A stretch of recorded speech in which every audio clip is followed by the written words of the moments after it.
Аймгийн ажил олгогчдын хөдөлмөр нийгмийн зөвшлийн 3 талтай хамтын ажиллагааны хүрээнд зохион байгуулах ажлын чиглэл нийгмийн даатгал татварын хуулиудын өөрчлөлт шинжилгээг танилцуулах 2017 онд хөдөлмөр эрхлэлтийг дэмжих чиглэлээр хэрэгжүүлэх төсөл хөтөлбөрүүдийн талаарх мэдээллийг хүргэх шилдэг түншлэгч ажил олгогчийг шалгаруулах олон нийтэд сурталчлах цаашдын хамтын ажиллагаагаа өргөжүүлэх зорилгоор энэхүү зөвлөгөөнийг зохион байгуулж байна.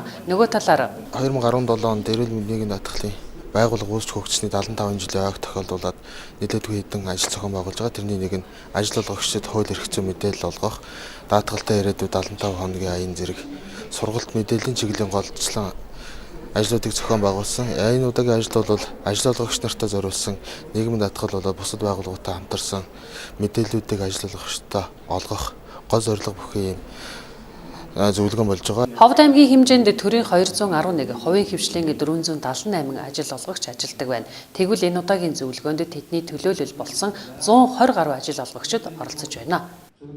Энэ ажил олгогч нарт 2016 онд бол 15,000 гаруй ажилтай албаагч ажиллажсэн бол улирлын чанартаагаар 17 оны эхний удирлын байдлаар бол нэг 10,000 гаруй ажилтай албаагч ажиллаж байна.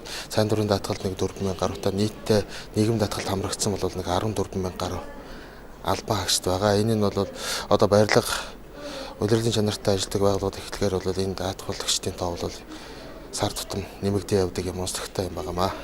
Энэ удаагийн зөвлөгөөнийг аймгийн засаг даргын тамгын газар, эрүүл мэндийн нийгмийн даатгалын хилцээс аймгийн ажил олгогч эзэдийн холбоотой хамтран зохион байгууллаа. Зөвлөгөөнийг зохион байгуулснаар ажил олгогчдод нийгмийн даатгалын багц хуулийн хэрэгжилтийг бүрэн хангаж ажиллах нөхцөл боломж бүрднэ. Мөн төр хувийн хвшлийн байгууллагуудын хамтын ажиллагаа сайжирч илүү үр дүнд хүрнэ гэж зохион байгуулагчид үзэж байна. Тийм ч учраас энэ удаагийн зөвлөгөөнөөс нийт ажил олгогчдод хандсан зөвлөмж гарган мөрдөж ажиллахаар боллоо.